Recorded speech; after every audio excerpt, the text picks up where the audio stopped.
a look outside with our primetime audio video East State Street Cam showing off the beautiful sunshine and temperatures sitting in the 40s right now. Not too bad. Winds are making it feel a little bit cooler out there, but it's April. We'll get through it. We're looking forward to more beautiful weather too. We'll get into that later.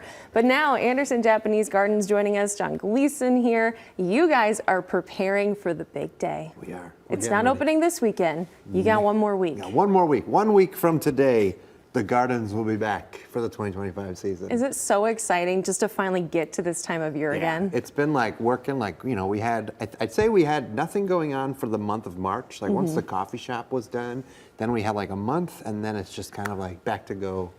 But it's going to be really nice because it gets kind of lonely when nobody's in the visitor center except for us. Just that one little brief time of the year, but either way, Garden's going to be opening here soon. Yep. Today is a big day too at the Gardens. Yep, Fresco is back. So Fresco opened up this morning at 8 o'clock, and they're back for their daily breakfast and lunch service. So if you're hungry and you're looking for a place for lunch, and you were like, where are we going to go? And you're watching this, Fresco. Come to Fresco. I don't think if people have never been there, this is just off the top of my head, you don't realize how good of a view you have sitting there. Is that like a big draw that keeps people coming back every year once they get to experience Fresco? Oh yeah, absolutely. I mean, it's the one thing we can guarantee is that you know, the view will always be there, regardless of the season. It's always very nice. It's very dynamic. So yeah, if you get a good seat up in the dining room, you can just overlook the garden. It's nice when it's raining. It's even when the weather is not as bad, you still get a good view of it. So that view is definitely a big draw. Big draw. So that's what I'm saying. Go today, scope out your view. So in that way you can come back on the 18th and actually get to go walk through the gardens and see everything.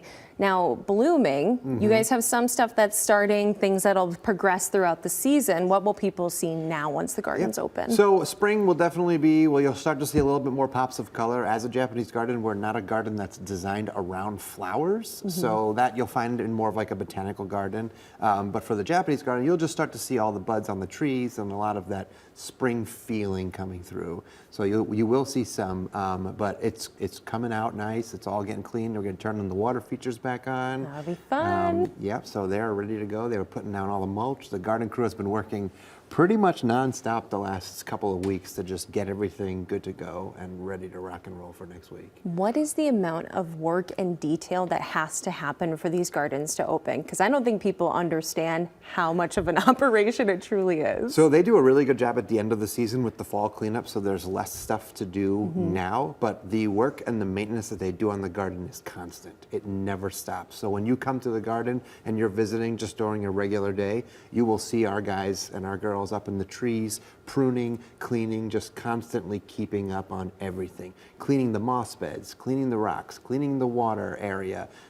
We have our resident geese that have come by, so they're taking care of them. But they are constantly keeping the garden looking as good as it could be with no detail left untouched. I mean, that's why it's a world-class destination that once a lot of folks hear about it or have visited once, they tend to be repeat customers. They come back again. Yeah, like if you have your garden, you go out, maybe you weed once a week.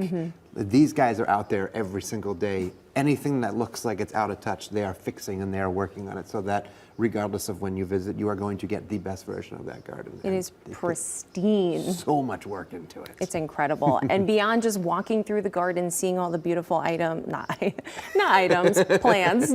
I was like, I should correct myself there.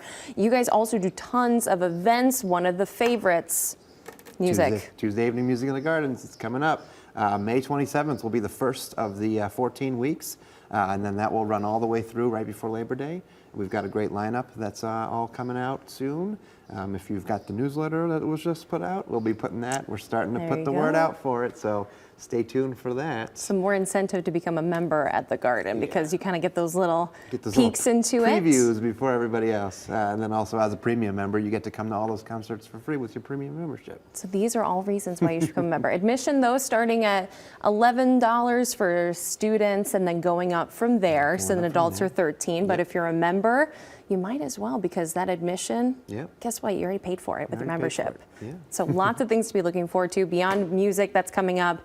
Other things you guys have looking forward to as the season really gets kicked off. Yeah, we've got our Garden Explorers program, which is our parent-child interactive story time with an activity. That starts June 12th, and that runs for 10 weeks. Japanese Summer Festival at the end of July, our big 2-day festival celebration Like, of the now arts that you're and bringing that culture. one up, that I one know. is so much fun. So we have a lot of stuff going on throughout the entire season, but you know, we'll have more to come on all those things.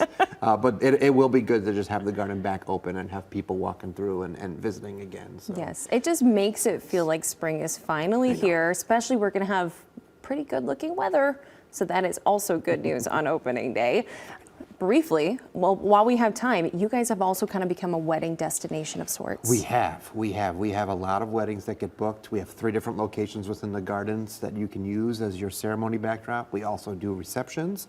So if you want to come and get married in the garden, it is definitely a beautiful place where you can feel like you are not in the Rockford area, you're not in Illinois, you are in this transported world that just has this magical feeling to it. It really does. And you guys are doing something, we'll tease it. It's not, you guys are in process of it, but. Yeah, we're redoing our bridal suite, so we are building a nice kind of bridal suite area that's going to be fully furnished to just kind of elevate the VIP experience for our couples who are getting married. That's so great. it's Things to coming look along forward nicely.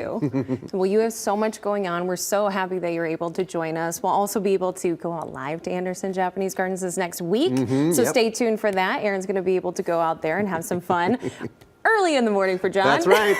I'll have my coffee. Well, either way, we're looking forward to it. Make sure you are heading out to Anderson Japanese Gardens opening day.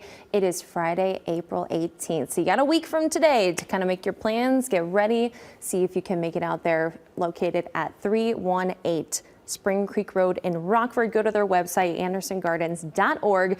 Take a look at admission prices, consider a membership. You can do that all online, and be ready for a full season ahead, John. Full season. It's so great that you came here, and we're so happy you did. We'll be right back after the